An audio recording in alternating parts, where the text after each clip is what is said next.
maybe I can't do that. I just have to move up. Yeah. That's the reason he put all his eggs in one basket. Yeah, that's right.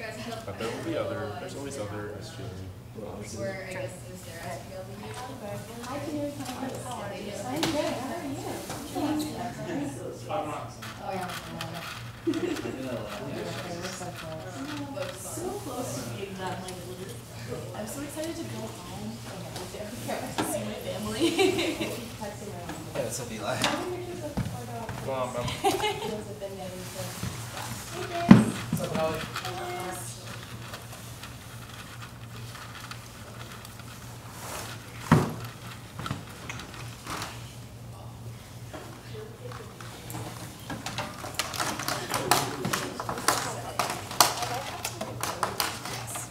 Thank you so much. Nope. Oh, I believe. So you're joking? Yes. Okay. Okay, cool. Thanks. Yeah, you're welcome. Also, thanks for the goldfish. Thanks for the goldfish. You're welcome. Do you want to grab mine for me? What's up? Do you want to grab mine for me? Thanks.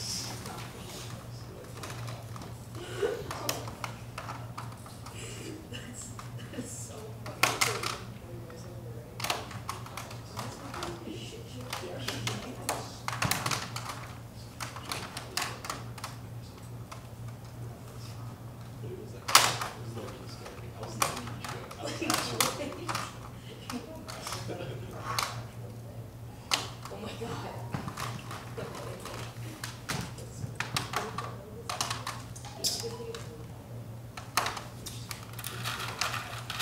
Hello?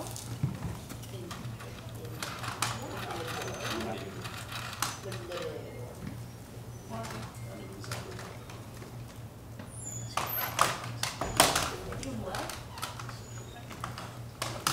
Oh, I'm sorry. Yeah, I got through my yeah, I'm probably past 7. Yeah. Did she email Atkins? Yeah. Okay. Yeah, it's easy. Bye.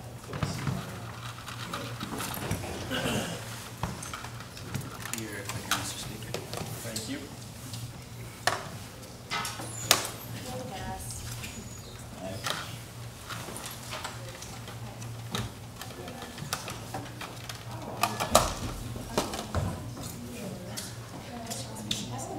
No. Just ask me.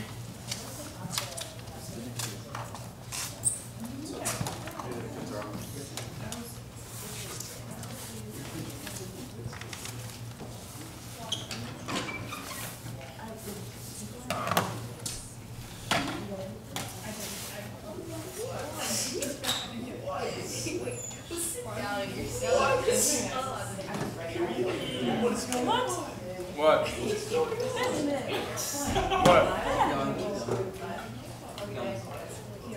Stop it.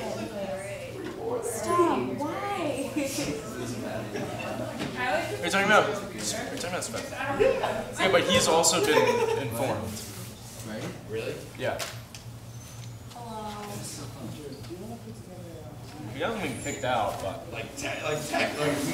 What was the point of passing the bylaw? You know, We gotta put our foot in, that's what we, that was like.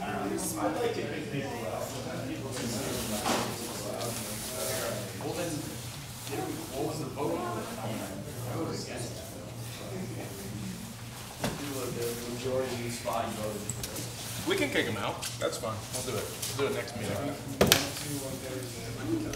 He's not running again. Okay. So.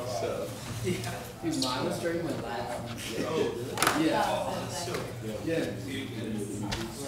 What? I mean, we could. It seems like a waste of our and Spen's time.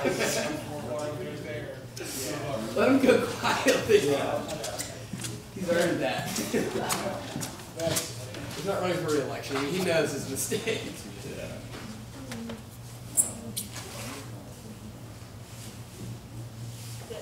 You know, I was in my lab. She's like, oh, we don't really need computers in this lab. I was like, nah. I was just like, I think what you should do. Yeah.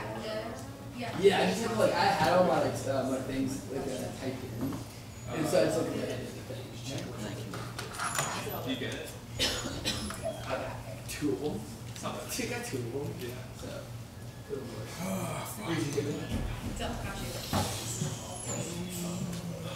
Where did you get it? Yeah.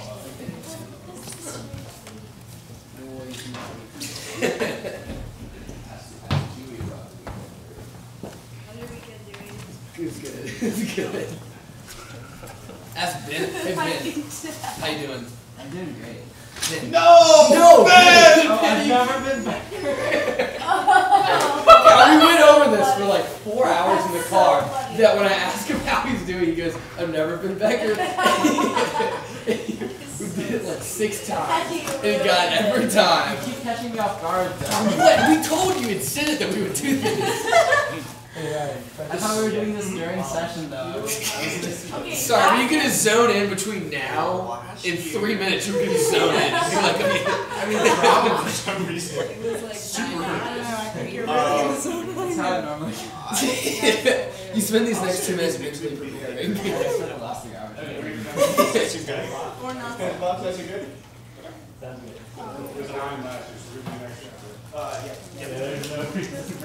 No, that was so unnecessary. 170 that I can come to on time. Then you were lucky not everyone's here, so we're gonna redo that one. You're gonna get it right. Oh yeah. We're gonna do it when we've got a quote. Ask him what he's No, it wasn't me. It must have been. Yeah, that's what we were gonna do. That was the plan. Joel was the one who had That was reached the out plan I last was going to time. follow. People Wait, Ben, I on, messed like, up. probation This one's not programs mentioned. last time I think, were they? So, I guess he's probably gone. Well, doesn't it, there's something that like limits whether you can run Which next is year if you're asking too many times. Got 2 minutes for whatever. They should be filing So in it's your disappointing how many people from our class. It's terrible. It's terrible. I don't know how that's going to go last. Because like last year there was an abundance of people that were interested. I don't know. I guess abroad there's a wrench into things, but still. Yeah. Whatever. I mean, it's hard when it's hard to get over expectations. Oh yeah. But even when we had time, it's just bizarre. Yeah. The freshman senators have great attendance right now. Yeah, we're great. 1, 2, 3, 4, 5, 6. But then where's Spet? Spet? Yeah, he would count. 6 out of 9. Spet no longer counts.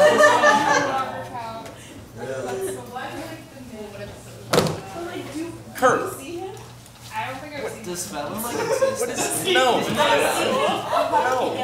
saw him the other day and I was like, wow, super fun. I'm trying to see you. Senators. It's also 6:15. Do you tell Maria about it? Oh yeah. Yeah, I have it. What? Oh, sorry. Were we proxying? It didn't let me vote. I went to go to vote, and it was like, it's not eligible for this election. Yeah, it didn't let me. I was like, wait, what? Alright then. I was like, I voted myself. Yeah, no, I tried to go and it was like, you're not eligible for this election. Oh, fuck me, I guess. Do we? Why? I don't know.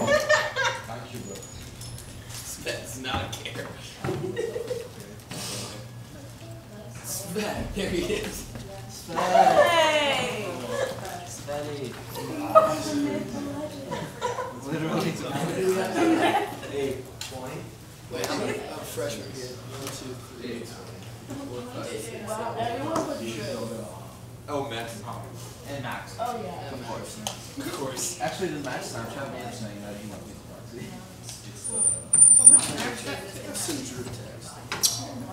Yeah, send it in the group. Alright, I mean, we need at least 9. Well, we go until 7:15 is how it works. So Thanks, Jace. what? Thanks, Wait, Jace. what until 7:15? We wait on it until 7:15 is how it works. Oh, really?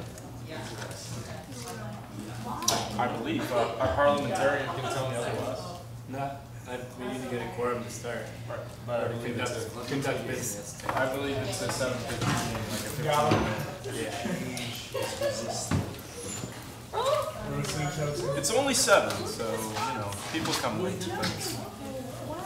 You should come to me over. I should have. Eli, do you want to see a video of Fox? It was a, it was an interesting weekend. He's like, no. Yeah, I don't really know how to describe it. Ben is also lost. You don't really know what I'm looking at. It looks like a boxing ring.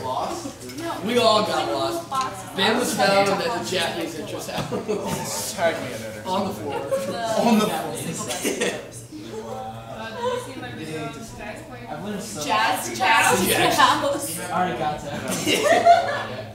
12, 14. How many do we need? We have what, 13? We need 27, we have 13. Rough. Yeah. Wow, attendance. Hello? No, we're still waiting on people. Yeah, you'll be fine. There's like 15 people here.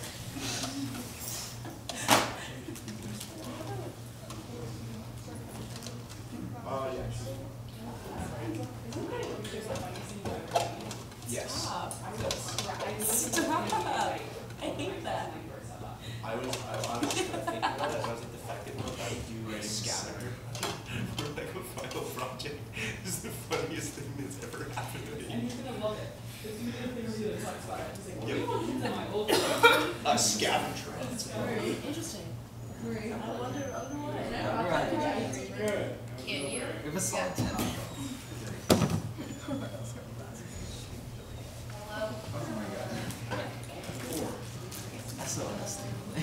What's the magic number now? We need 4 more? Okay, that's fine. That'll happen. We know Kate's coming, I tried the. so that's 3. That is a massive compliment. Tell me that's decaf. It's definitely not. We went over I that. just don't understand the point of decaf coffee. Tastes good taste, you know? Also, it's like like, kick me out of the car. it's not totally not caffeine. Like, it's semi.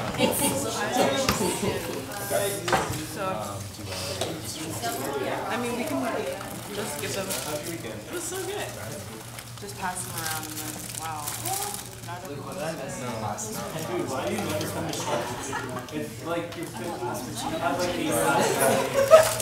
Most of it was the past. Why do you No, I'm just gonna. It's okay. Thank you. Why did they cut me? We've done that. We literally done nothing. We can do bait games today. Okay. For an hour and 15 minutes. By myself. See, I love We don't like cold. We do absolutely nothing. We just talk. Got cool. And then Hamilton, Benson just came something. Williams.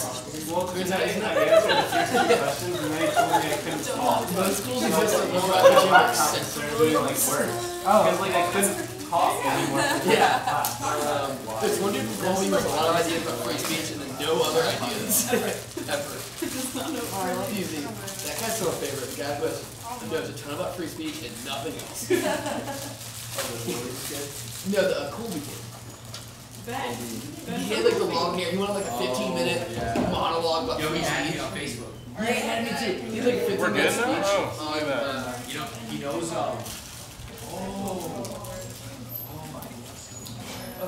Okay, Senator Bundy and Senator Larby, if you could please sit down. You are late. No, just minus the fashion. This is what all the improvements do? You'll be charged with half an absence. Oh no. For your lateness. Oh no. SOS. How do I do this? yeah, it will. Oh, what is going on here? At Middlebury? It was, it's from the main. We got work. Like, or just the class, even if they can't. What do I do with this? Did you want to say that? Ginny. Oh, I don't Scrap the bill. Are you taking those or do you want me to? I'm going to take the house. I'm gonna leave one of them. There are a lot, so they won't run out. No, that was not what happened. I just slipped it. Okay!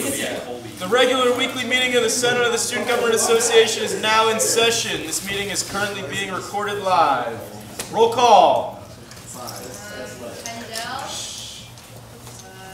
Hensley. Myers.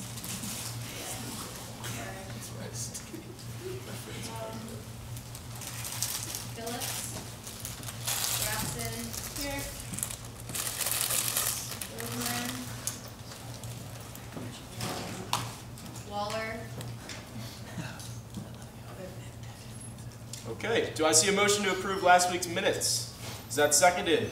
All in favor? Approved. Executive reports. Marie? Yeah, so Derek is not here today, but he wanted me to remind you guys about State of the Association, which is next week. Also, I think Luke and Eli will touch on this, but we do not have enough people running for Senate right now, so please encourage your friends to apply. Okay, thank you. VAC, we are going to do the candidates for approval of the VAC next week, so I assume Laurel has nothing for this week. Liaison? Yeah, so we're going to have a club, we're going to maybe have 2 clubs next week. I get it, but we definitely have 1 club next week. And then today we have 2 bills coming forward dealing with clubs. And then we also have the election for the new liaison. Okay, Luke? Hey everyone, good to see those of you who are here today. A bunch of things from me. First off, I had a meeting this morning with one of the deans at Gettysburg College as part of the Middle States review process. The review team is here. It's comprised of, I think, 9 different people from across peer institutions. They're here checking out Colgate, seeing if it matches up with the report that was filed, different stuff like that. I don't anticipate any of you will be called into a meeting over the next 2 days, but it might happen, so be on the lookout for any emails and respond to them quickly if you get one. Also, the final presentation of the report is Wednesday morning, I believe, at 10:15. So if anybody's interested, I think it'll be here in person 27. So I think it's in Love. Oh, in Love, okay. Yeah, so if anybody is interested in coming out to that, you'll learn some things about Colgate and see a nice report. Doesn't hurt to show your support for that. Second thing, you all gave your input last week. Thank you for being critical about the bill regarding governance boards. We sort of went back to the drawing board on that. Hopefully we'll have something next week, but Chris and I met with Drew. That was a productive meeting, and hopefully we'll have a solution ready for you next week. Third thing, SPW cleanup is at 10 o'clock on the Sunday of SPW. I believe that's, what is that, the 29th of April. That is mandatory for all senators. We will be taking attendance. That's our day of service for the semester. So you do need to be there. We will be checking that you're there. You'll be charged with an absence if you're not there. So I'll send out a spreadsheet for different sign-ups for different shifts. So we do this every year. This isn't anything new. So please be there. Fourth thing, tell your friends to run for Senate. It's pathetic how many people are running in some of the grades. It would help Hallie out a lot. Hallie's been doing a great job. She's been putting a lot of work in. So we should appreciate that. But it would make her life a lot easier if more people ran. So tell your friends. Thank you. All right, thanks, Luke. Chris? Hello, everybody. Happy Monday. So, not much to report other than the governance board bill that we're working on. I'm confident that we can get something done before Thursday. Or not Thursday, but get something done before next Tuesday's meeting. It's a golden opportunity, so I want to go ahead and tackle that and looking at it and working together with that along with Drew as well. So we did go back to the drawing board, but as I said before, I'm confident we can get it done and show you guys a new and improved bill that will hopefully please you all. And other than that, there's not much going on that front. Anybody have any questions on anything? Thank you, Chris. Okay, a few things for me. First of all, thank you all for being here tonight. I know this isn't our normal meeting time, so I appreciate the flexibility. First thing I want to talk about is the Golden Gavel Award. This is a direct copy and paste from the SGA bylaws. I won't read it verbatim, but essentially there is an award given out every year to a first-year senator who just exhibits general leadership and we believe is worthy of recognition. So as you can see here, it says nominations will be made at the penultimate Senate meeting of the year. This is that meeting.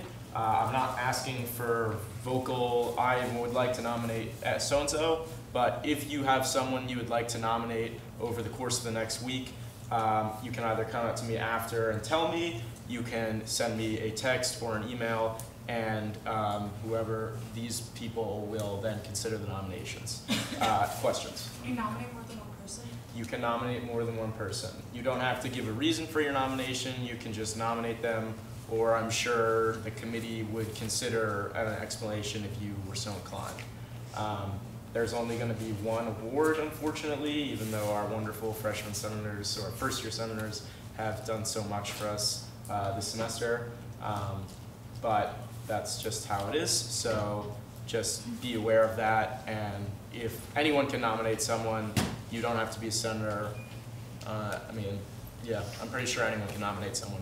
So feel free to reach out to me with that. Then I just wanted to go over a couple things quickly.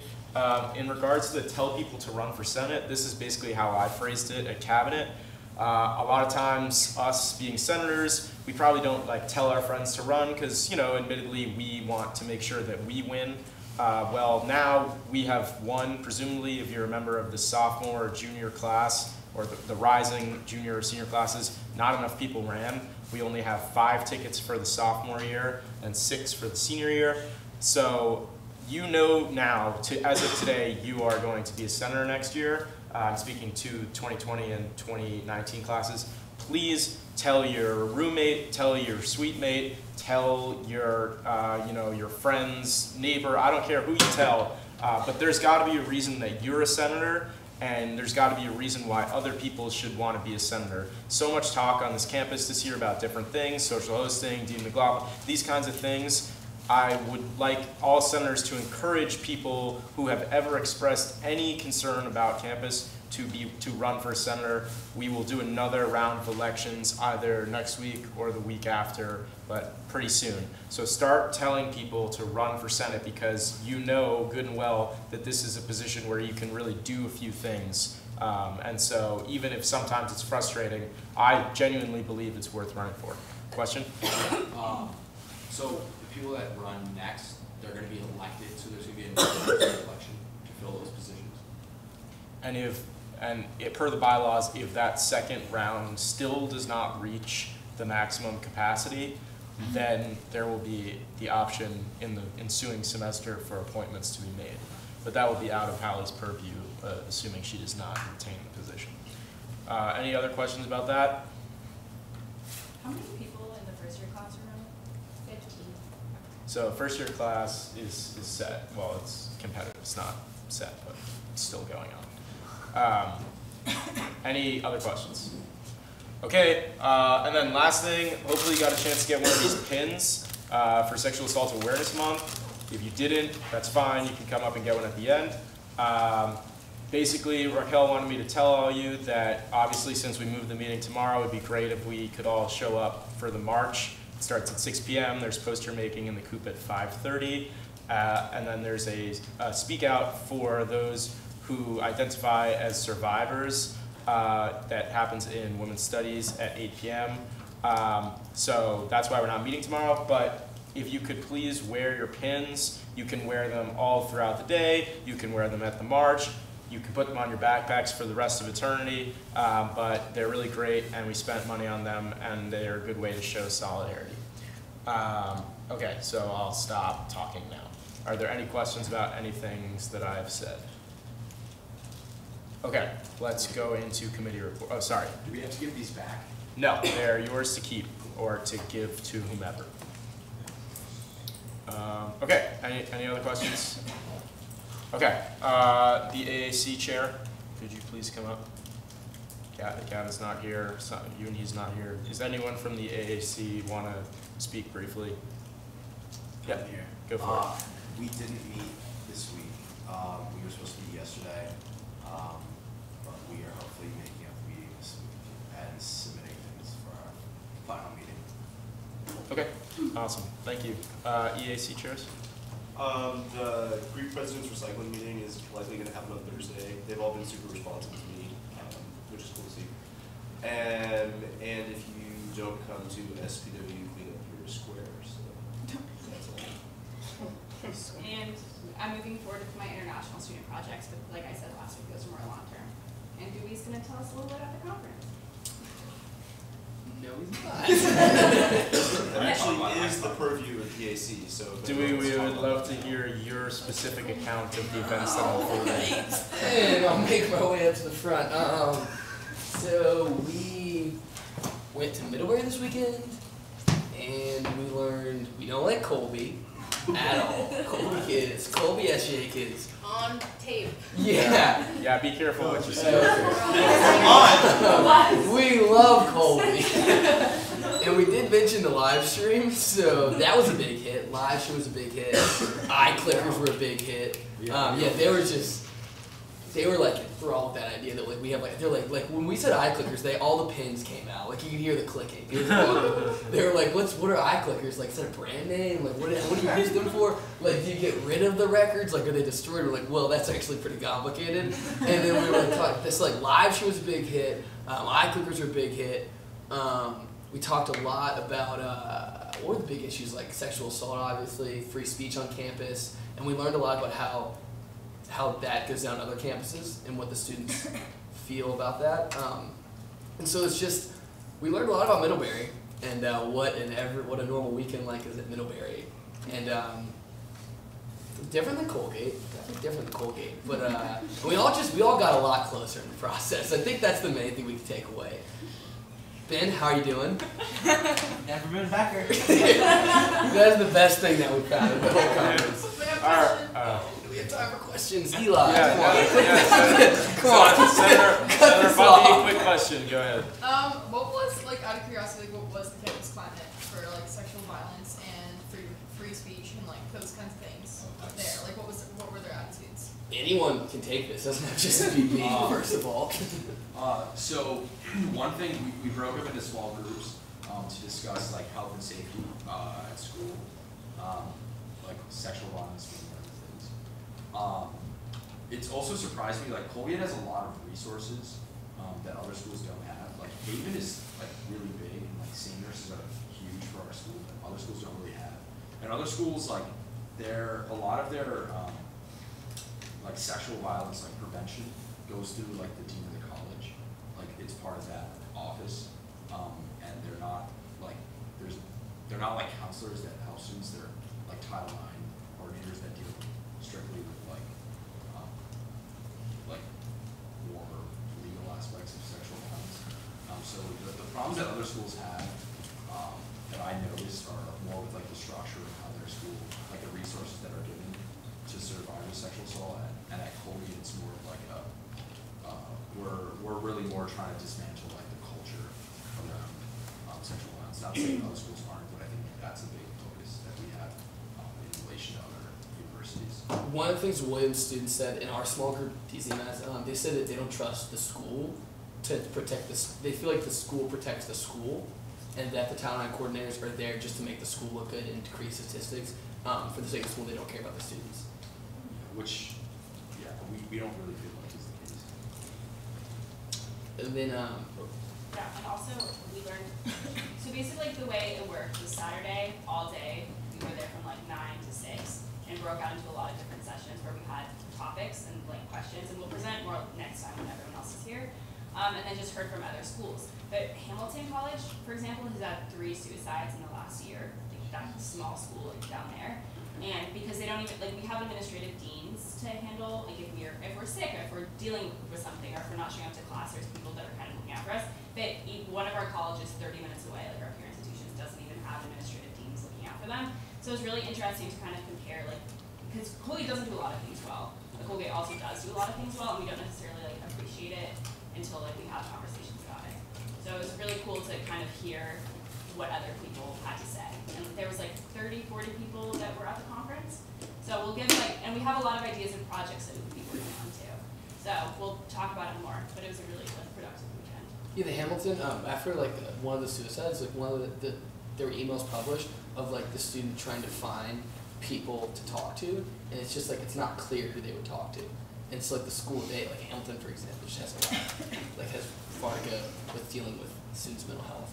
And do we remember all the topics? Like, we would meet in small groups and we'd be like, these are the ones we're going to discuss. We can talk about the questions. Oh yeah, we'll talk about that. We made new friends-ish. Gracie and JJ aren't here, so it's like missing. All right. Any other questions? Wow, now we cut it off, Eli. Thank you, Senator Wilbanks, for your beautiful articulation of what occurred. Okay, is there anyone from the GAC? Yeah. GAC didn't meet this week, but we have that whole new senator training thing coming up, so which credits the senator back for doing yeah. all the work. And spearheading that project. So yeah, and I'm sure she'd love to talk to anyone about it, right? Maybe? Yeah. It's basically just mandating mandatory training for new senators, because a lot of times first year or like incoming senators do not really know like the new procedures of Senate, and that kind of like basically take away their engagement, and we want to like increase the productivity with training. So like hoping that there will be a training right after the first Senate meeting of the semester. Okay, sounds good. We'll see that next week, right? Okay, SAC.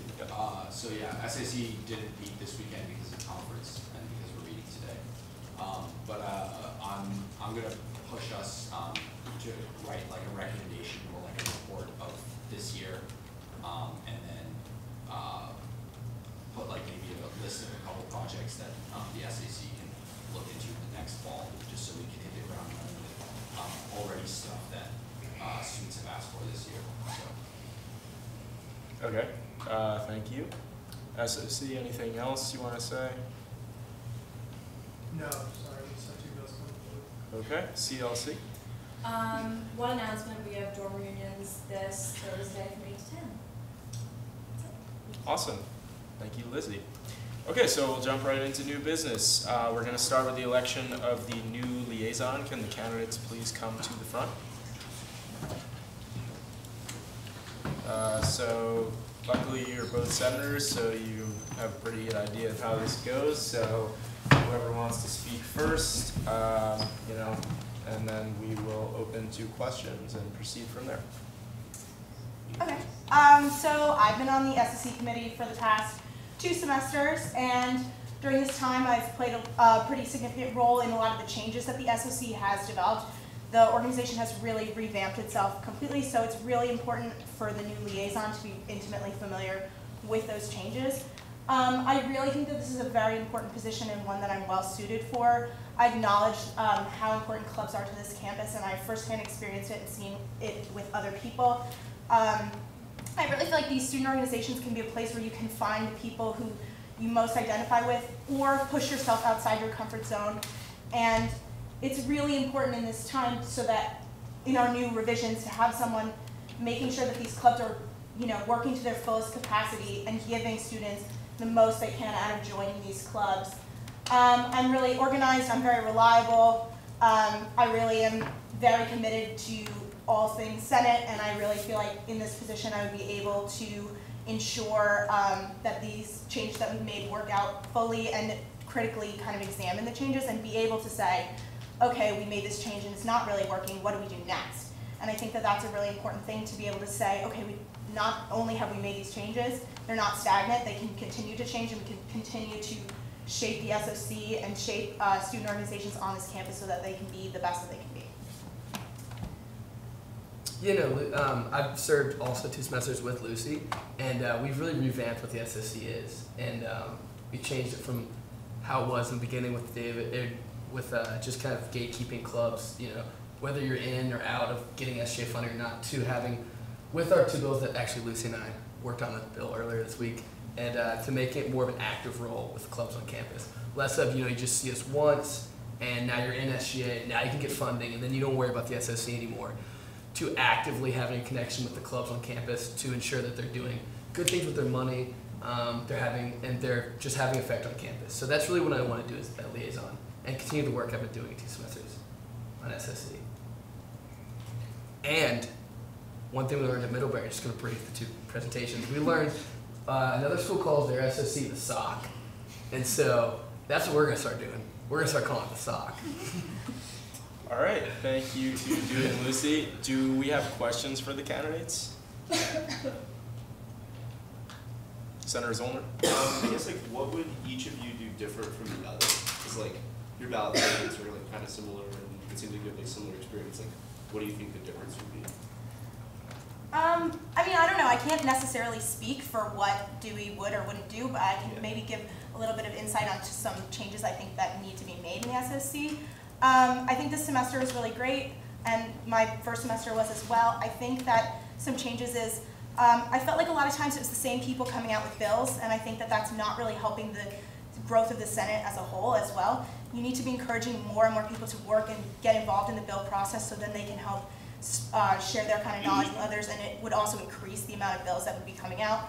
I also do think that we could meet a little bit more regularly, and also I think that it just really is important to be more, like, these are the changes that we're starting to make to really, once a club is SGA recognized, that's not the end of the process. We should be continuing to look at what they're doing and continuing to evaluate and making sure that clubs don't just gain SGA recognition and then blow off their responsibilities, because that's not fair to the student community, that's not fair to the people in the club, and that's not fair to everyone who's giving them money to do, put on whatever events they're putting on.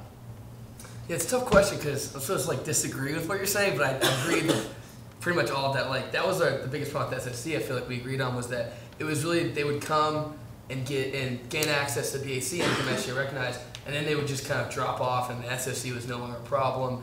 And that's what Lucy and I really wanted to change, and with the help of Dave, we did change, was make it so the SSC has an active role in the process of becoming SGA recognized and staying SGA recognized, in a process and having an active relationship with the clubs on campus. So that's really what I want to do, and sorry, it's also what Lucy wants to do.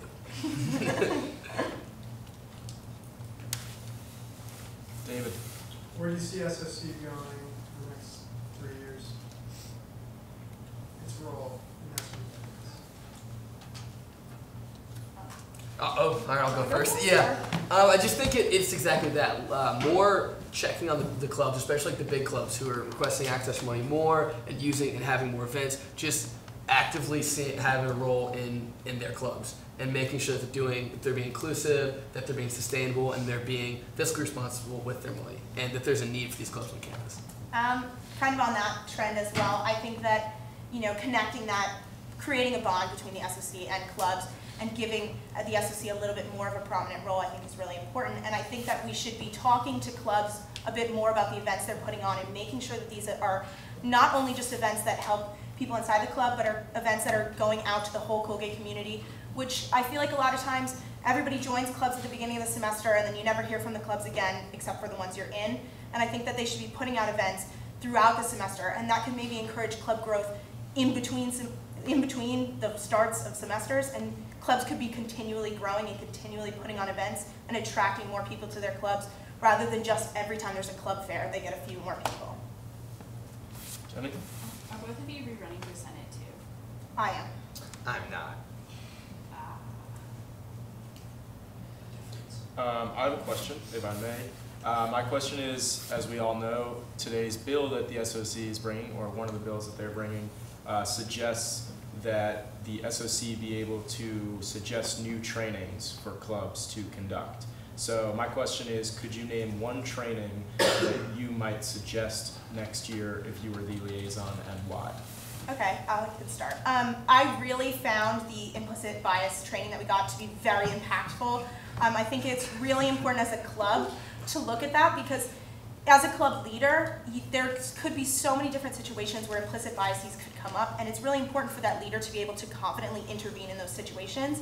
And I found it to be a really interesting experience to be able to look inside yourself, and as a club leader, you should be very conscious, I think, of your own implicit biases, especially when you're kind of leading a big group of people. So I really think that that was the number one for me, but I do think there's a lot of other trainings that were really beneficial as well. I mean, I hate to just copy. We wrote the bill together, so it's hard, like, I hate to just copy your answer, but that's what also I think is huge for being the head of a club, is to have implicit bias training. And not just that, but like, if there are other trainings that we see are necessary, giving the SEC the power to mandate that for, and just opening that up, because the language of the bylaws just dictates to, like, the CLSI required trainings, but opening up that language to be any that we were see fit, I think is huge. Thank you. Any further questions? All right, so I'll ask you both to step out, and we will entertain motions, and we'll get back to you. Thank you.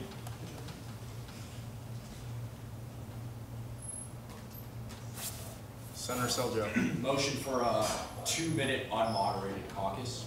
Okay, is that seconded? It's seconded. Do I see any other motions? Senator Seljo. Okay. Can you be a senator and the liaison? You may not. Do I see any other motions? Okay, seeing none, we will. Well, yeah, yes, you're of course able to offer like an endorsement. Yeah, I mean, I'm just gonna speak about them. Okay, So, sure. So Lucy and Dewey are both my linksters too. Just so these two are like both extremely they're both very well spoken. They both came into SOC really trying to do a lot of work and, you know, work as hard as they could in order to change up kind of SOC. At the beginning of the semester, we were given, or a fall semester, we were given a really difficult task to completely, as they said, revamp SOC's role in SGA. And I know in the beginning, Dewey was really jumped at helping out. However, Lucy came on not much later, but in like the middle of the first semester to come help me too. These two have actually probably done the most help in SOC, have given me the most help. They both would be, I think, great applicants. I think Dewey's strong suit is he's very personable, which is good because you're, you know, talking with club leaders and you're, you know, dealing with administration and cabinet. And Lucy's strong strength, I think, is she really is good at doing the task ahead of her. She'll really work extremely hard and gets the job done. I know last night we hadn't started the bill that was actually due yesterday, and Lucy and Dewey did it in an hour at 11 p.m. So they really put in a lot of work, and they've really put out really great results. I think it's just if we rather have a a liaison who's extremely personable and kind of loud and outgoing, or somebody who's like really good at getting the job done. Not saying that those two don't do those as well, but those are kind of where they specialize, I would say. So. Okay. Any questions for David? All right, thank you. I think that was useful. With that in mind, we still have that motion. Are there any other motions? Okay, seeing none, we will vote on a 2-minute unmoderated caucus. All in favor of 2-minute unmoderated caucus? Okay, it passes. So give me 1 second to put on the timer. Okay. Whoever would like to speak, the floor is yours if you want it. Yeah. I just want to say, like, it as a sophomore, I think it's really difficult for a first year to like have the initiative to step up into like higher roles, and I think Dewey has done that like in stride. He's been really inspiring in the way in which like he's just been comfortable in taking the reins in the SOC, and I think it shows a lot to like how hard he's willing to work. I'm not saying that Lucy doesn't, but like Dewey has been like the face of SOC for a while now. I think it shows a lot. Anyone can speak. I'm moderated. I really like both of them a lot, but I think Dewey wants his position so bad that he didn't run for Senate again. And that's why I'm inclined to support, not because I don't support Lucy, but because like I have faith that she'll be on Senate again and I think she'll continue to do good work. But Dewey, like if he's not liaison, he just wouldn't be on SGA, and that's sad. Yeah, I agree with that.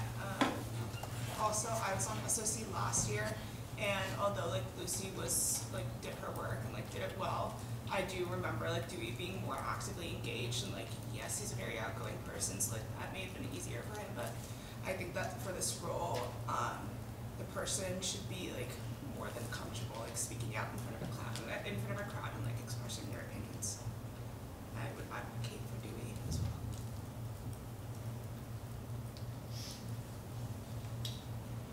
Are there any other comments? Otherwise, the caucus can elapse. Are we telling them after they come in? Unfortunately, yes, because they're both senators and it just makes sense to just move forward with the meeting and have them both come back in. Okay. Okay, seeing no more comments, the caucus has elapsed. Do I see, yeah, is that, yeah? Motion to vote. Motion to vote, is that seconded? Okay, do I see any other motions? Okay, seeing none, we will vote on Senator Becker's motion to vote. All in favor of a motion to vote? It passes. We will now enter voting procedure. Hold it open. So we'll do it like this. Since Dewey's on top, A will be Dewey and B will be Lucy. And C will be abstain. Hold it open for 30 seconds.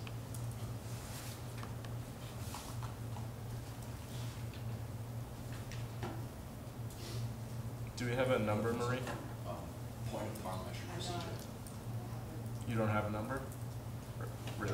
For the clickers? No, for how many people? Yeah.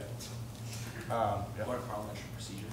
Does the live stream still go on when we speak about the candidates? That So that's what is not addressed within the live stream. So soon in the night, we will have a live stream bill to address that concern. Okay. Also, do we use in our constitution, does anybody know, if we have executive sessions?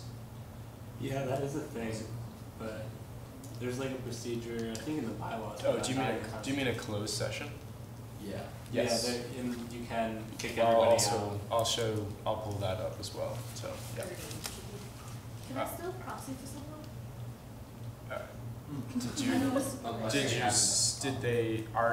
Have you been like noted as their? I don't think so. Sorry. Okay, Marie, you have a number? 30? We're at 25. Okay, just. Did you vote, Eli? I did. Okay. Did that number change? Who's the extra 5? Okay, well, Dewey and Lucy can't vote. All right, well, we can shut it down. That's fine. Okay. Even though that's not. Whoa. So 17 for Dewey, 6 for Lucy, and 2 abstentions. Dewey wins. Okay. All right. Thank you. So we'll do it like this. David will tell them we won't clap. We're just gonna proceed with the meeting. I think that makes most sense. Does anyone have another suggestion? Okay, let's do that. So, thank you, David, for telling them. And when they come back in, we'll just keep on going. I think. Could senators put their phones away, please? I think it's the best way to do that, unfortunately. So let's move into our next election. So if the candidates for Secretary of Campus Affairs could come down, please.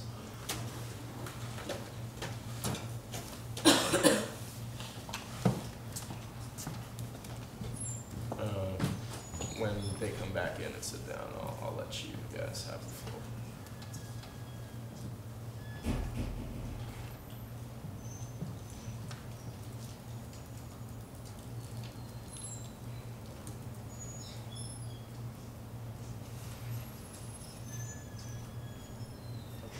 Well, we can start. I think David's probably talking to them. So yeah, whoever wants to speak first. All right, my name is Jason Marr. I'm running for Secretary of Campus Affairs. This last year, I served on the Governance Board of Academic Advising, and I saw what Chris did really well as the Secretary of Campus Affairs, but I have some ideas of how the position could be improved. This next year, particularly involving just making the governance boards as a whole operate more effectively, cooperatively, in better coordination. I think there's been a lot of lack of coordination between the governance boards. I think there's a lot of simple steps that could be taken to improve this. For example, I think we could make a group meet with everyone in the governance boards in it so that we could have some sort of communication. I also think that kind of bringing the members of governance boards into SGA as a whole, like bring them into the fold, because I think a lot of people, like myself included, like didn't really even realize that governance board members were even part of SGA. And I think a lot of people like got elected and kind of forgot about it and like stopped taking their role that seriously. And I think people kind of forgot just like how important these governance role positions are. So I think if we bring them into the fold of SGA, they'll take it more seriously, and I think that'll make them more effective on the governance boards. I also, a big thing has been attendance at the governance board meetings. Like for me, I've gone to meetings, I go to my individual governance board meetings, but a lot of people, it's been kind of rough. I think either perhaps maybe monthly instead of bi-weekly meetings, because I think a lot of the governance boards don't, quite frankly, they don't meet that often, and I think a lot of people show up and they feel like they don't have anything meaningful to contribute to the meetings. I also think like maybe some like slight incentive, maybe some like snacks or something would maybe make some people come out to the meetings more. And I think if taking those steps would make them operate a lot more, because they do such important work. I think just a lot of people don't realize that, and I think we could make them run better. So that's why I'm running to be Secretary of Campus Affairs. Okay, thanks, Chase. Chris? Okie dokie. Hey, everybody. So I am the current Secretary of Campus Affairs, and so this past semester has been very busy. I didn't know how much I was actually walking into when I did get elected back in February. And so like there was a lot of work to be done with the governance boards, and I took the time during my candidacy to kind of, not my candidacy, but during my capacity as Secretary of Campus Affairs to kind of figure out what was going right, what was going wrong with the governance boards as kind of a trial period. And now we're seeing the results of that, of like currently kind of changing the application process for the governance boards to make them more efficient and to kind of grab people who are interested in kind of making a change at Colgate, and also communicating the importance of the governance boards to the wider Colgate community. And that's something that I've been working on, and I intend on, if I'm elected, to work on this next year as well, by working on inclusivity within the governance boards as well as with SGA to kind of, as it's been mentioned before, to fold in the governance boards, as I believe that it's important, and it's kind of been my one of my hallmark things that I've worked on this semester. And I also worked on the mental health resolution as well, which was important to the Colgate community, and kind of pressuring the administration to do more for the marginalized communities on campus who are in need of an additional counselor or someone who can serve in that capacity to help them. Well, not help, but to counsel them, guide them, advise them, or whatever they may need. Next year, I do want to take a focus at kind of work in helping SGA become more inclusive by talking to other group leaders and hosting kind of like a conference with the new SGA president and vice president, as well as the Secretary of Campus Affairs, to get all of the ideas of the heads of the different student groups on campus, and that we are more collaborative instead of kind of we do our own individual thing. I believe that Colgate is served better when we work together, and that disconnect between student leaders is kind of uncanny to me, and I think that SGA could also produce better ideas and also kind of have a much better connection with the Colgate community if we were involved with what's going on in different affinity groups on campus. And I'm not just talking about a lot of groups, I'm talking about a wide scale type thing that features all of the groups on campus, just so that there's a better line of communication, and potentially we can create inclusive events, diverse events, to kind of unite the Colgate community, because as I've realized in my capacity as Secretary of Campus Affairs, is that you can have one group doing one thing to try to change it, but it's a full-scale effort for all of us to want to kind of contribute to making the campus climate better. And what better way to do that? What better way to do that than to focus on the actual student groups on campus that have such a direct connection to students and their participation on helping to make the campus better and fun for everybody. Okay. Are there questions for the candidates? Senator Wilbanks. What do you guys feel about punishing people who don't attend punishing students who don't attend the bi-weekly or monthly governance board meetings? What do you guys feel about that? I mean, for me, I'm personally for it. It's really frustrating when you come out to the meeting, like you're putting your best effort in, and like you see that there's like the attendance. It's really frustrating, quite frankly, when you see like, just a lack of people, like they're not taking it seriously. So I think that having some sort of punishment for people not showing up to meetings is like definitely like would be a good move. I also think it's very important as well. And technically, there actually is a punishment, I believe, either in the Constitution or the bylaws if the Senate hears of a person missing their meetings. I think it's 3 consecutive meetings or something like or something of that nature. That this body does have the power to remove them. So I do think the punishment is already there. It's just a matter of are we enforcing that. But I do think punishment is important, but before we get to punishment, I think we should reform ourselves and try to make it better before we have to reach that level, because, you know, if we're constantly striking people down, I don't know if we'll actually get the participation necessary. Yeah. Emma? Have people made comments that bi-weekly meetings are like too often? Like, do you think monthly meetings are actually going to increase attendance? Well, I can talk about that. So my focus this semester was really a trial and error to kind of figure out what was going right, what was going wrong. In my opinion, a bi-weekly meeting for me was to try to get people to work together so that they're seeing each other more often, and that was the point behind it. Governance boards, in theory, should be kind of strategizing together to create policies and different changes to the campus that would flow throughout individual committees, because what might end up in the AAB could also end up in the University Property Committee or a lot of affairs, and so it's really there for that collaboration. That's why it was bi-weekly. But I would consider changing it to monthly, but also that would require that those students be there and actually be committed towards that. And so that was another reason why it was bi-weekly, to kind of get people committed and let them know this is something that's consistent and it's happening. But either way, I believe it's kind of a decision that all of the governance board members can make in connection with the Secretary of Campus Affairs. But those meetings are extremely important to ensuring we're creating policies and strategizing together on how best to utilize the governance boards. Yeah, I agree with Chris, is that I think having all the governance boards kind of like work together in those meetings is really important from people from different boards, but I feel like the meetings that there have been kind of not as productive as it could be, just because like my governance board, the Board of Academic Advising, doesn't meet that often.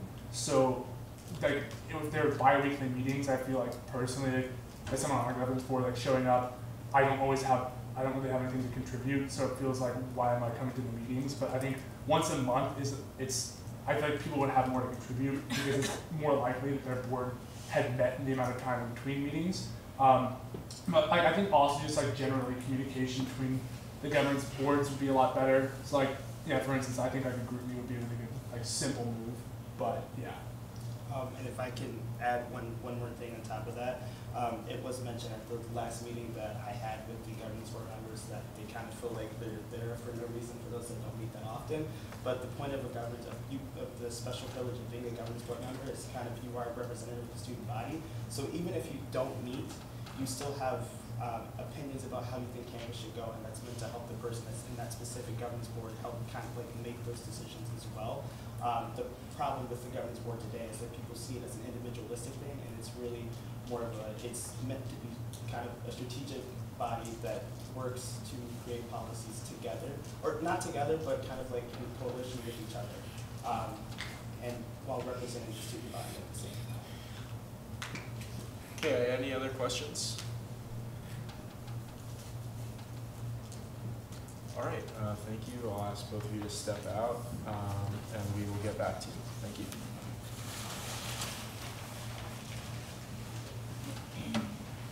Okay, obviously Chris cannot give his endorsement of who he would want to be it because he's the current president that is also running for re-election. So we can just entertain any motions. Yes? Motion to vote. Okay, is that seconded? Okay. Are there any other motions? Seeing none, all in favor of Senator Selja's motion to vote? Okay, it passes. We will now enter voting procedure. Let's do the same thing. A for Jace, and B for Chris, and C for abstain. If you're proxying, please vote for you and your proxy. I don't have it.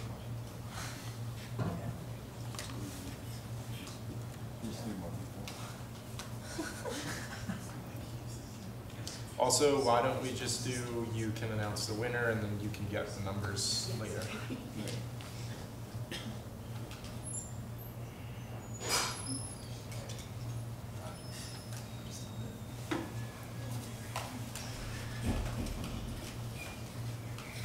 Alright, so, Chris wins. Okay, okay, thank you.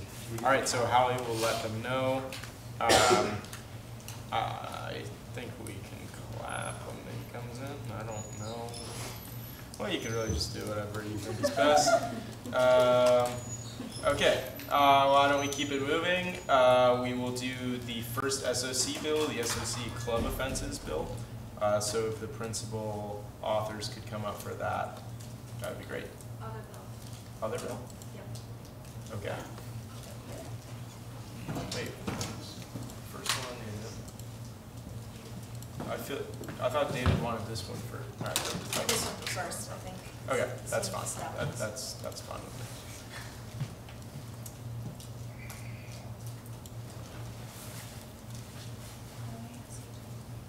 Okay, I can start. So, as Dewey and I have already hinted at, one of the big moves for the SOC is to try to work a little bit more at regulating what goes on in clubs after they have been approved. So we wanted to kind of create some of these responsibilities that, if they're not followed, these would eventually could be punished, which will be explained in the following bill. Yeah, so we created like a list of offenses of things we want clubs to do to maintain an active relationship between clubs and student government. So it's not just like kind of a blank check to the BOC. It's something, or to the BAC. It's an actual relationship where we are. So it's mentioning things like keeping up minutes and attendance and sending that to the SOC so we can actually see what's going on in their meetings and who's showing up. And then also we are there's stuff about post-funding form. We just are kind of touching up on that language to make sure that actually happens. So yeah, it's just a list of things the SOC wants clubs to do to ensure that relationship. And I think, just to add on to that point about the post-funding form, we're having these clubs fill out these post-funding forms and no one's even looking at them. So here, there seems to be no purpose, but here we're trying to give a purpose to that by looking. This is a perfect way to kind of evaluate the fiscal responsibility of the clubs. You can look at the event, you can see how it compared to what they requested from the BAC. You can kind of evaluate it from that, and in that way we'd be able to check up on the different student organizations. And then if they don't do there's like a list of sanctions in the next bill. So this is like the beginning of that new chapter of the SOC that we talked about. And then the last part, it's just a little bit under, is that which we discussed, the different kind of trainings that the clubs would be required to, that we would deem mandatory, and that's up to SOC discretion next semester. Any questions?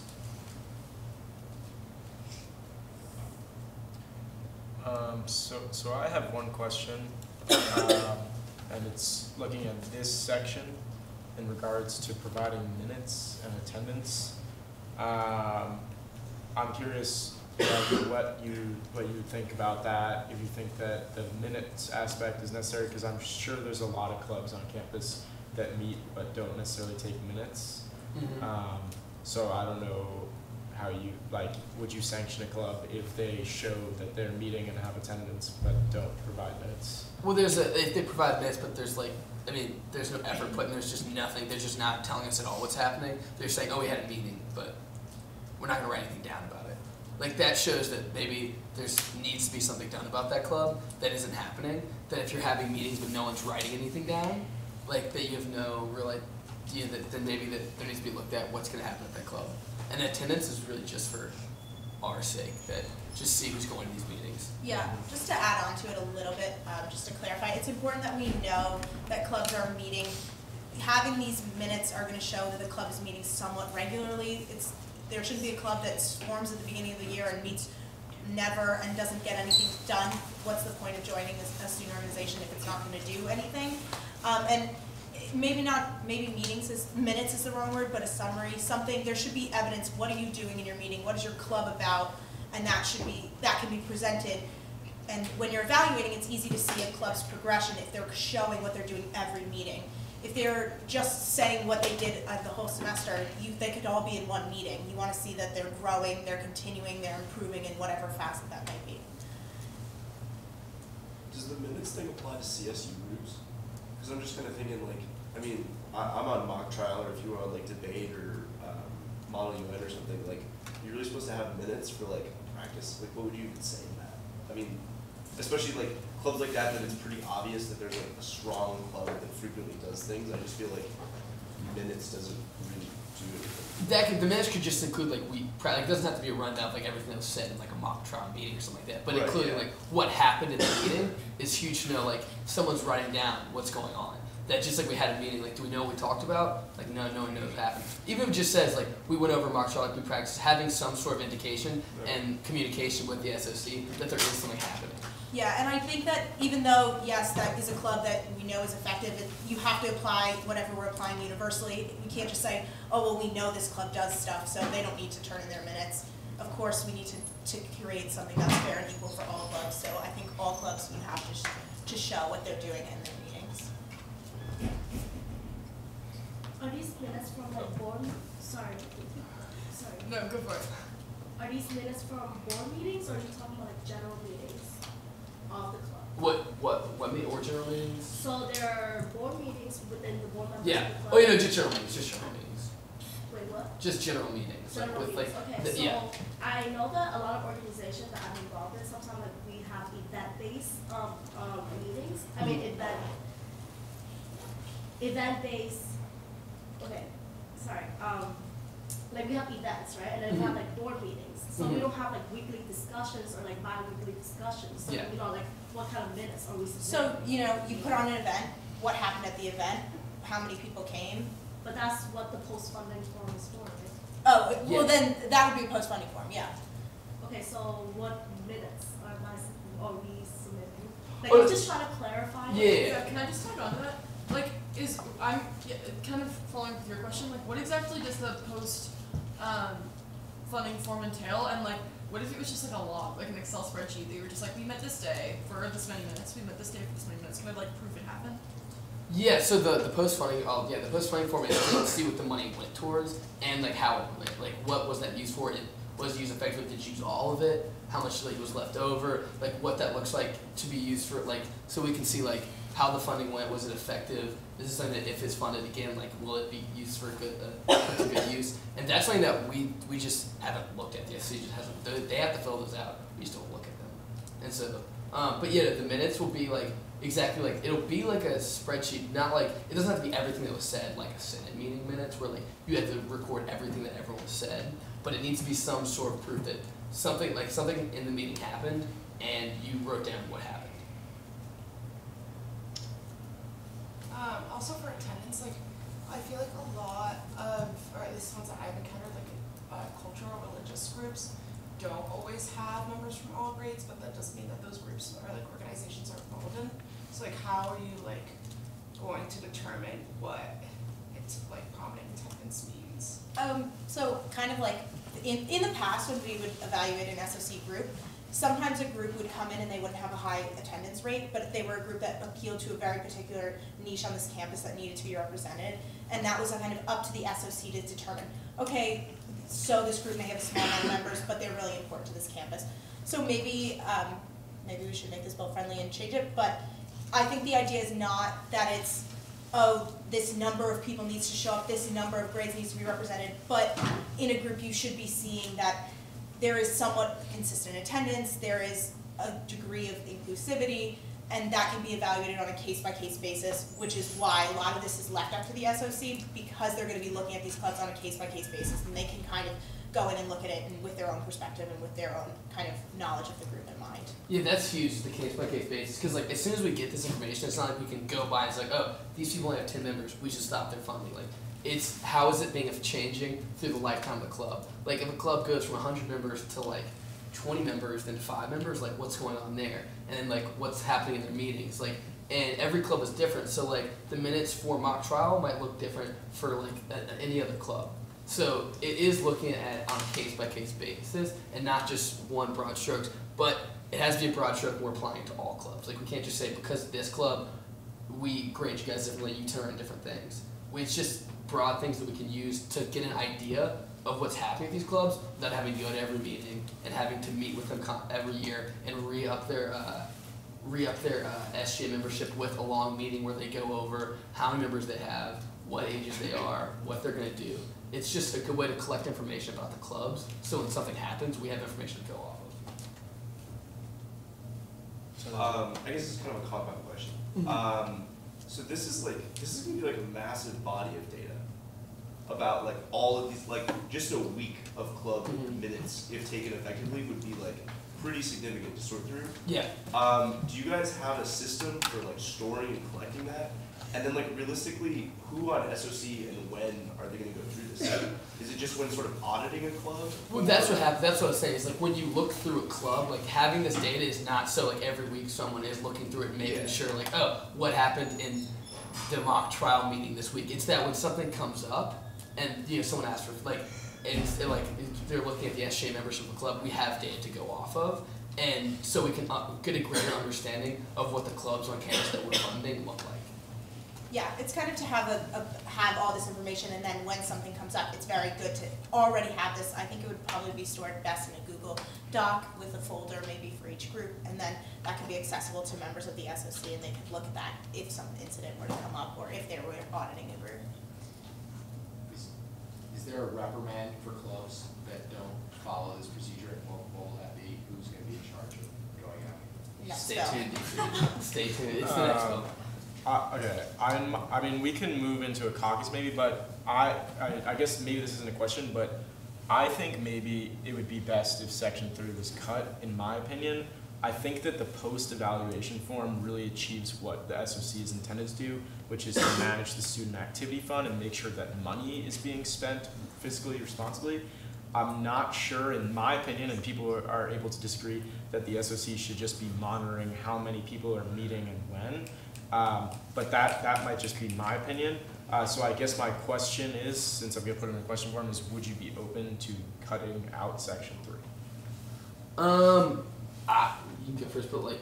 I think I'm not like totally married to it. I do think that there's a reasoning why we put it in, but I think if the body does feel that that's unnecessary, we can discuss that. I don't know what your opinion is, Dewey, but I do just feel like the point that we wanted to bring up is this isn't just about money. It's not just about BAC funding. There are other problems that can happen in clubs beyond that, and we were trying to figure out what's the best way to be able to assess something other than, a club being fiscally unresponsible. Like, how can we be able to tell if they're doing something else that could be a sanctionable offense? Yeah, I would, like you said, monitoring the minutes. It's not gonna. It's not what its intended purpose for. It's not so like every week we check up on what every club was doing. It's so that we have a body of information about the clubs that goes further than just when they applied for money. And so when there is an application for money, there is information on that club that we can look back as like, are they just hanging around and asking for money, or are they actually having meetings with people discussing what they're doing in the club? The minutes don't have to be super detailed, and that's a club by club thing. Like, some clubs will obviously have more detailed minutes if they have a more structured club, but having that information I think is huge. So I'm not for getting rid of Section 3. Drew, did you want to say something? Just trying to read the... Okay. Are there any other questions? Is there a minimum requirement of how many submission there should be? Because what if clubs are not meeting on a regular basis just because? Yeah, there is. It's just when you have meetings. Okay. So there's not a minimum yet. What happens when a club submits like one one submission versus like. Then if you, so they're submitting after 14 days, they have a meeting, they're submitting their minutes and attendance. And if we're looking and we see there's a semester and this club only submitted one meeting, then I think that that's like a red flag for us to go look in and see what is this club doing, how is this club, how much money is this club, you know, accepting, what is going really on if we're only seeing one meeting. So I think that there shouldn't be but if it's a club that's not meeting regularly and that's kind of their thing, then again, that comes into the case-by-case basis. So by requiring it 14 days, you can look at the end of the semester and see how many times that club met. Questions? Yeah. Is the next bill dependent on this one being passed? Well, there are right now. There are things that no actually, but they go in conjunction. It's not dependent on it because there are guidelines that we do have. So no. These just expand upon a little bit more on what are sanctionable offenses, but the next bill focuses more on what actual sanctions would be put in place.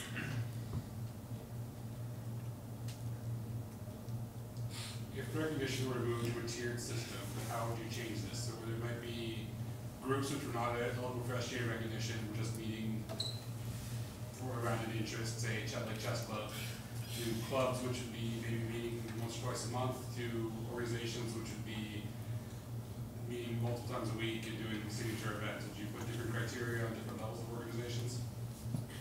Criteria. It would. Right now, there's kind of one. It's just are you in it or are you out of it? And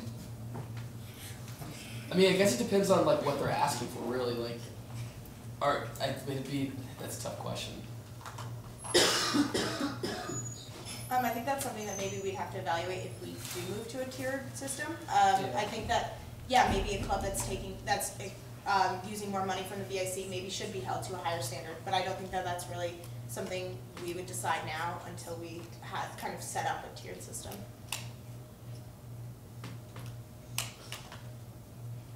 Motion for a 3-minute unmoderated caucus.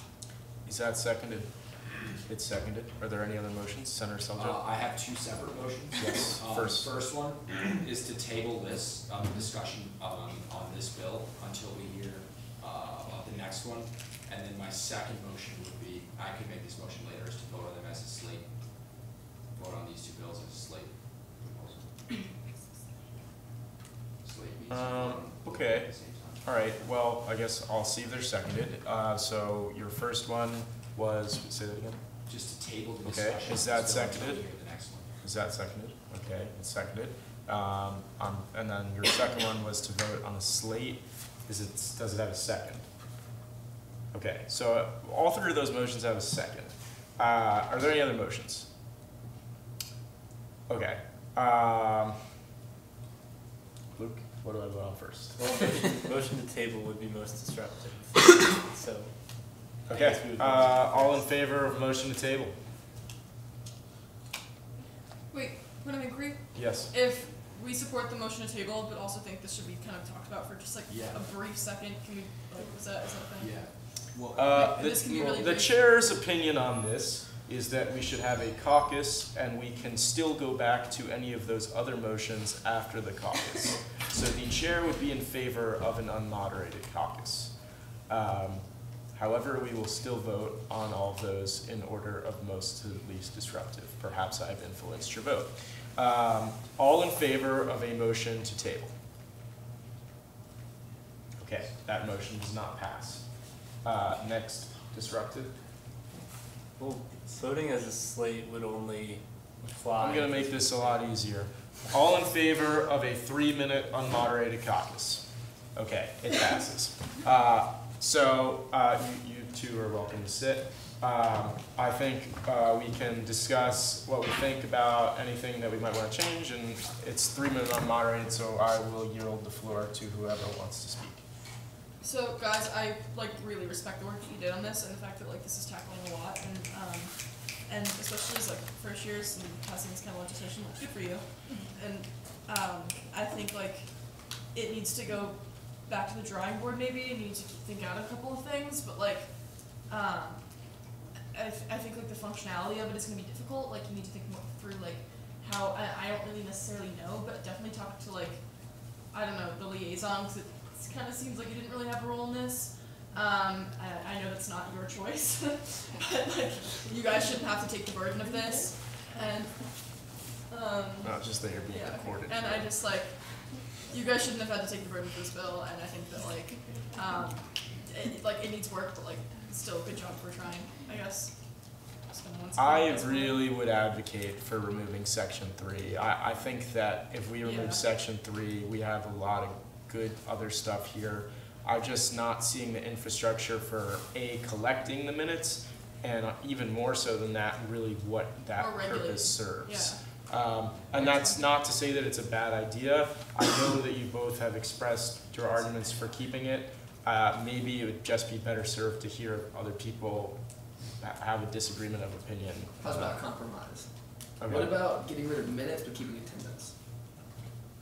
Yeah, that's what I was gonna suggest. It sounded like when you guys were like talking about it, you were really looking at how the club like has evolved over its life, and if it was going from 100 members to 20, that would be a red flag.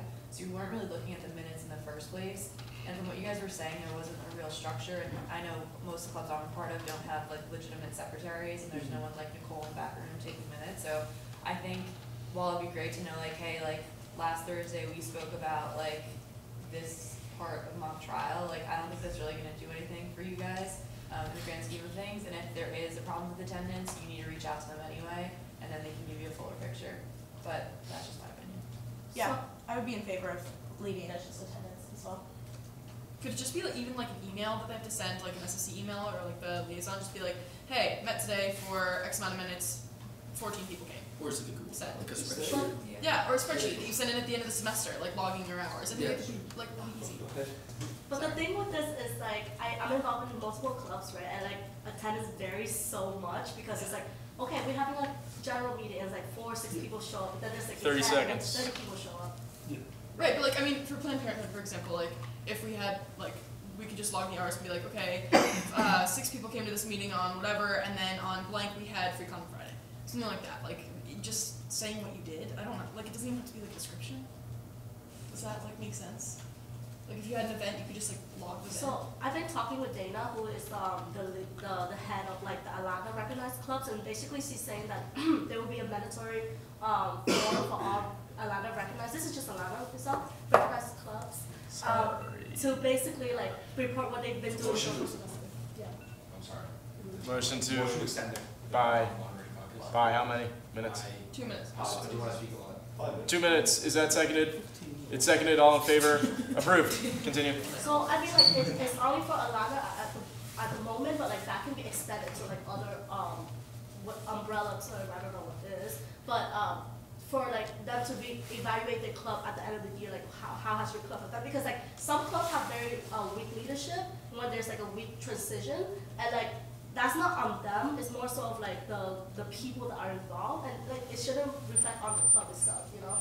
Well, that I think is the point of evaluating everything in a case-by-case basis, is that, yes, there is going to be differences. Yes, attendance isn't going to necessarily, just because one group has higher attendance doesn't mean that they're more productive or less. But I think that it's important. It is a factor and it can show some things, and I think that by being able to look at them, look at each club and it's more about how attendance varies than it is about starting attendance or things like that. I think that it does show a fair amount of important data, and in evaluating on a case-by-case basis, you're not discriminating against clubs that maybe have lower attendance for whatever reason. Yeah, and even if your attendance goes down, it doesn't mean you're now cut off. Like the only thing, like it just means that giving the information, and then what we do with it is different for every club and different for every situation. And like that, all it takes just be like, yeah, no, we had a rough week. A lot of people, it's exams, people couldn't show up, and like everyone understands that. So it's not. I don't want to say like we're now like forcing a cutoff. Every club under 10 members is now no longer funded. It's just a way to gather information from the clubs to understand more what's happening in the club. I think this is very well intentioned, but I have a couple concerns with this. First, I wish I had a chance to discuss this with you guys before you put this forward. There are substantial changes coming to the advisory department recognition, and we do collect data that we can build the SGA form into this. So what form you're talking about, the law is actually is going to be used to CLSI as well. And there is a section for SGA recognition on there that we can collect a lot of this data you're looking for right in that form, so it feels seamless and cohesive all at once. Secondly, I really would push against the case-by-case basis. I think it's very important you establish criteria for recognition. Otherwise, you may open yourself up to issues of bias or discrimination if you don't have very clear expectations of student organizations for SGA recognition before they are recognized. And last thing I would say is I think it's very important that we focus on the training before we think about the sanctions aspect of this. I think we have focused in CLSI and Alana about providing soft skills of leadership development. I highly encourage SGA as a body to think about providing the hard skills of budgeting, event management, and other pieces that student organizations absolutely need to function before we think about how we're going to sanction them for not meeting certain criteria. Thanks, Drew. With that, the caucus has elapsed. Do I see any other motions?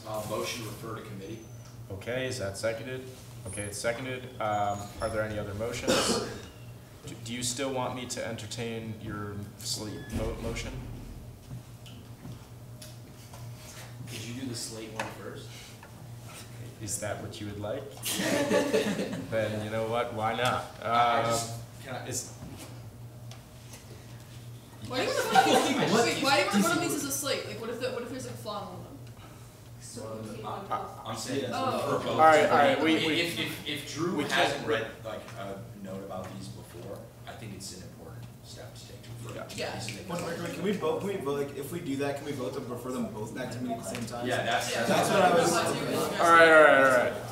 I think, once again, I know that caucuses are annoying, but maybe this could be discussed in a caucus. The only thing that I will caution you all about is that we will have several items under new business next week. It's not me trying to rush this one through, but I would hesitate against pushing away the other one before we look at it, assuming that it can still be passed. I don't know about that one, but that's my, okay. Do I see any motions? Yes. Okay, just a motion to refer back to committee. Is that seconded? It was already seconded, sorry. Okay, are there any other motions? Do you still, yes or no, do you want the slate one? Yes. You do, okay. We'll vote on that first.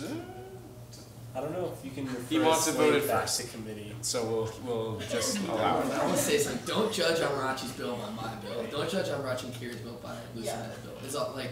Okay. Alright, I revoke my motion. Yeah. Pull back my motion. Okay, all right. DC. All right, all in favor of motion to refer back to committee? Okay, it has been referred back to committee. Okay. Sorry for all of that. David would be having time. I think there's a lot of good work in that bill. I just think maybe focus on that one section. Center line. Motion to refer back to committee. Drew hasn't seen the bill. Is that seconded? It's like one's rude. It's seconded. Do I see any other motions? Okay. I typically believe the only motion that I think I would really entertain here is to table it from the agenda, I think. Yeah. Because otherwise they have the right to speak about their bill. Right, we'd have to, motion to table this discussion. Is that seconded? Yeah. Okay. Are there any other motions? Not really, I can't entertain any. I guess what I'm gonna do, Luke, please tell me if I'm doing something wrong. I'm gonna entertain that motion. If it doesn't pass, they will come up and they will present the bill and we will move from there. Right. Okay, all in favor of a motion to table? Keep them high, because I'm gonna need 50. I am the advisor, not the administrator of SGAs. I do not need to see legislation before it comes. If the authors feel this is not dependent upon. If you table both of these bills, they will come back next week and we will have 2 more items on our new business. All in favor of a motion to table? High. 1, 2, 3, 4, 5, 6, 7, 8, 9, 10. I do not think that passes. Right, so now they can present. Okay. All right. Come up, please. I apologize. Maybe just give a brief explanation, and I'm just going to focus right on the meat here, if that's okay. Sorry.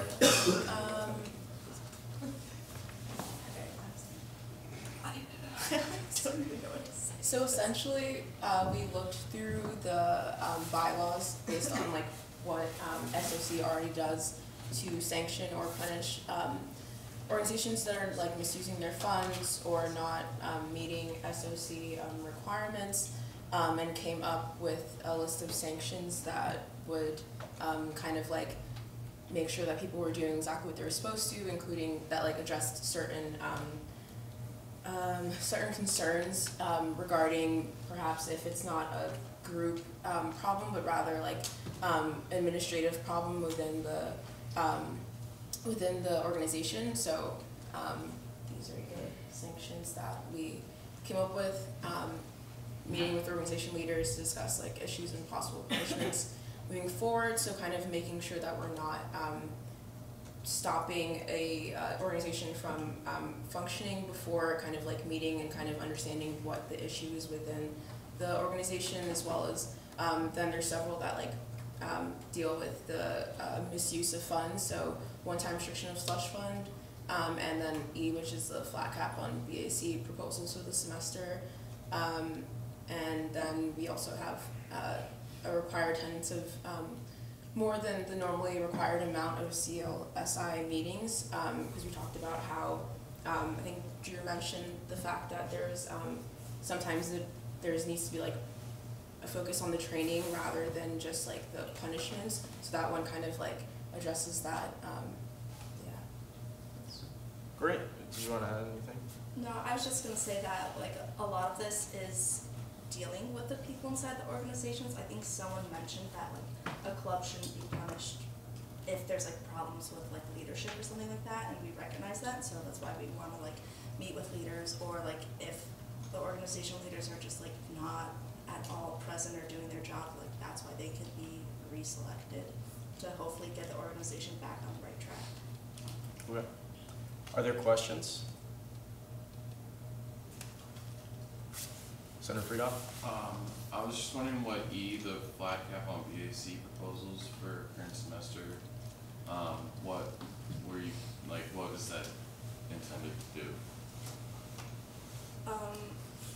That's mostly like I saw that in I think a previous bylaw, and it's just something like, okay, if you're being negligent with funding, like you're not gonna get as much access to funding, so we like, depending on the situation, could cap it at like no proposals above $100 or something like that for the rest of the semester. Okay, so that's not a universal flat cap, it's on a club by club basis? Yes.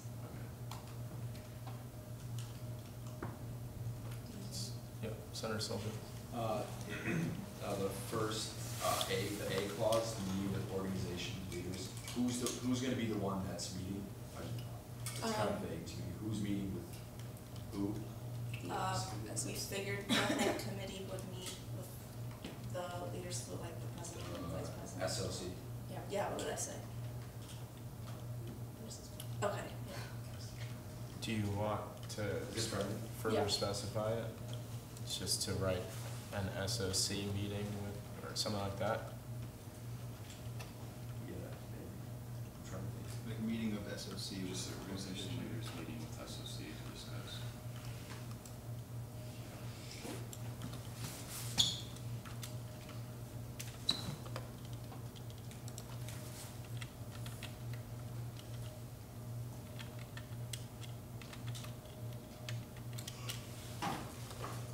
Does that work?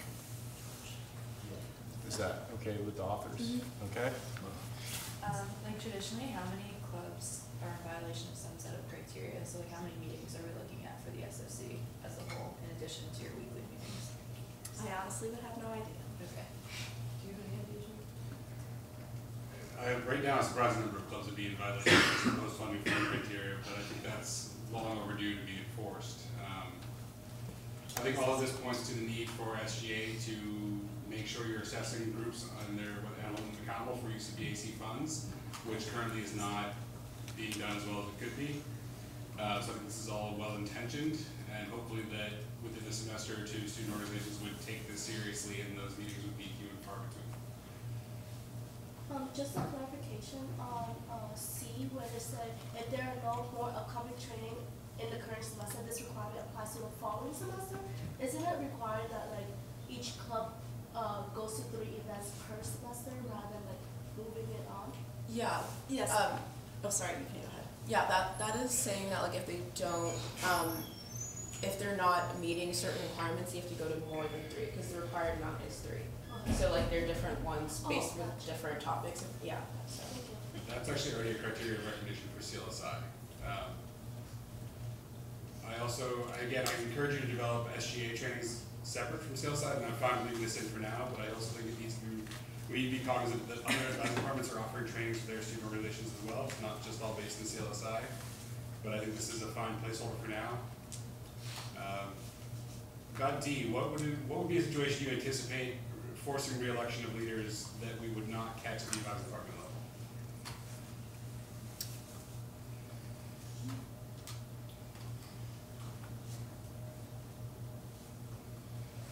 I'm not sure.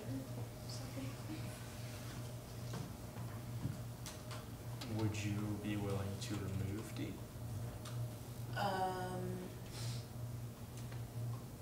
I guess, yeah. Would other senators like the removal of D? Raise your hand if you would like the removal of D. Raise them high, please. Okay. I'll leave it up to the author's discretion. What would you prefer? I mean, we don't think it's that big of a deal, but we kind of like didn't realize that probably those things would already be caught by the advising. So, but like, we just didn't want all the blame to be on like the organization itself, but kind of like making sure that the leaders are held accountable. So if they're not being held accountable, then they shouldn't be the ones leading the club. I'm just curious what you're, I mean, I'm trying to think of a scenario that would yield, what would, I'm trying to think of any way that this could happen where SGA might want to re-elect leaders that an advisory department wouldn't know about.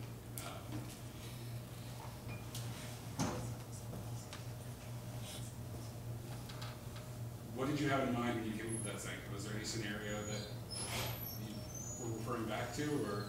Just like repeat, what's the word I'm looking for? Just like leaders repeatedly demonstrating that they are not in control of their club and like not capable of doing what's necessary to make sure the organization is in compliance with the criteria. Okay, are there more questions? All right, thank you. Do I see any motions? Senator Becker. Motion to vote. Is that seconded? It is. Do I see any other motions? Senator Reed. Senator Zell. Motion to refer back to committee. Okay, is that seconded? It's seconded. Do I see any other motions? Okay. Refer back to committee. All right. All in favor of Senator Zetlin's motion to refer back to committee? Raise them high. Okay, the motion fails. All in favor of motion to vote? It passes. We will now enter voting procedure. A for yes, B for no, C for abstain.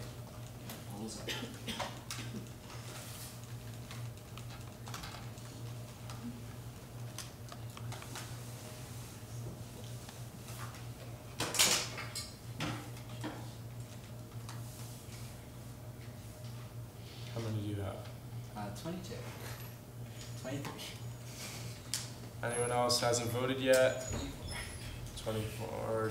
Jenna, if you want to vote, A for yes, B for no, C for abstain. All right, 25 works. Got it there. And it passes. Okay. Can we get a count? 17 to 4 to 4. Okay. All right, so this bill passes. So thank you. I just want to say thank you to the authors of both of these bills. I think that they're actually really well written. Formatting is exceptional. I'm not just saying this to like gas you. I'm not just saying to gas you up. Like I'm not disappointed in anything other than just a few things that I think could just be made better. Is all. So hopefully in the coming week, take the time to talk to the people that will make it, you want to talk to people that'll make it so that when you bring it here, you'll be confident that it'll have broad support. So thank you for the work that you do on that and that you'll continue to do on that. Okay, last bill of the night. This is a revision of the Livestream bill we already passed. I'll just go through it quickly. This stuff isn't important. It just says we're revising it. Okay, so first thing, this is for anyone who wasn't here, we talked about the Livestream bill and what changes we wanted to see, so I tried to incorporate the ones that I had heard. So this is saying that they will remain on the YouTube channel. The videos will be accessible through a link to that channel, which will be on the Colgate SGA page.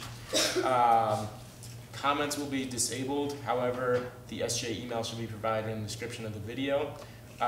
So this was one thing that I wasn't sure about, but I got an email from Dean McLaughlin suggesting that we restrict the comments and that we focus on getting student feedback in a more personal way, such as our actual emails or through other mediums that we have, rather than an anonymous YouTube comment. I mean, I'm open to a friendly amendment on that if people want, but let me just continue before we go back to that if there's quick concerns about that. I kept this, Jen, and this is what you were asking about before, closed meetings. This is already in the bylaws, no need to touch this. It's just the principal authors of the Livestream bill put that in just for reference.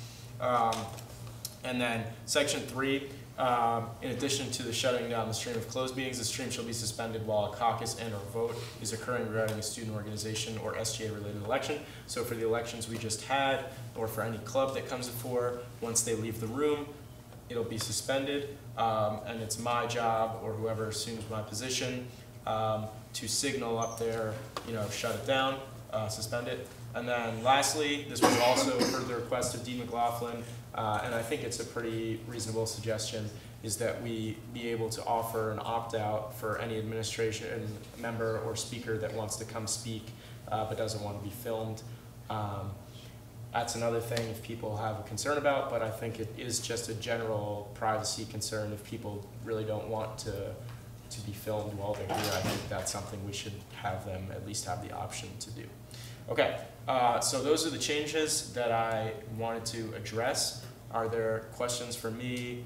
The bill is friendly if there's something that is concerning. Yes? I just have a point of inquiry. So when we're like doing like elections, or it's like quote unquote a caucus that's causing us to suspend, or the general public is allowed to be in here, or would they have to leave too? No, yeah, so that is one of the things that is true. Anyone is welcome to come to our meetings, and anyone is welcome to stay. So the one thing that I will say about shutting down the stream is that unlike being here in the meeting, the stream will now be posted forever. So there is that distinction there. So I think that might be worthy of consideration. Senator Bundy, did you have a question? No. Okay. Anything else? Yes, Senator Becker. Okay, is that seconded? Okay, yes. Really small thing. And Yeah, I sure. could be wrong. Sure. It is the duty of the speaker to signal. Is it to whomever? It's whomstever, actually. Is it whomever? I actually don't. I think that sounds right. Answer he is. It would be operating to by whomever. instructions, so it's just who. Who? Okay. Alright, we got it. We figured it out. Love it. It's definitely. Okay. Alright. More questions? Otherwise, we will go on to that motion. Are there other questions for me? It's friendly if there's something that needs to be changed. Are we good with this? The comments being suspended? Okay. Ready? What's the question? Okay, that's a grammar thing for later. I can always change that. All right, any other motions? Seeing none. All in favor of motion to vote? It passes. We will now enter voting procedure. A for yes, B for no, C for abstain. Oh shoot. Wait, I just voted by accident.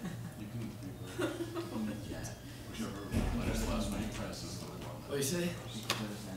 Oh, Right now we have 25. 25, I know. Silly stuff in ballot boxes. We've gotten as far as like 28. Luke, do you want me to leave that highlighted for when you put it in? I'm assuming it passes, I'll be like ready to put it in right now. So I already copied and pasted it. Oh, okay. How are we doing? Are we good, Ben? Ben? We're at 25. Good. Shut it down. What did I just do? And the bill passes unanimously. Okay. Wow. Go me. Hooray. Okay. But really, I mean, once again, I can't say enough about the work that Kaio and Kurt and everyone else who did on that bill did, that I really just didn't actually do anything there. Okay. Good to the order. I'm just going to harp on a couple of the things that I already mentioned and call your attention to these announcements. Tell your friends to run for Senate is one. These pins, if you didn't get one, come up and get one. Also, I mean, I'm not going to sit on a bunch of pins, so if you have a friend or a roommate that you think might like a pin, feel free to take another one. Just try not to take all of them. What else am I forgetting? State of the Association, JJ's not here, but yes, the night after our last Senate meeting, we will be going to State of the Association. It is in the Hall of Presidents. It's at 6 p.m. and Clubhouse will be served. I don't know how else I can entice you other than that. I will be doing stand-up, so be there. Eli Cousin will be there. Okay.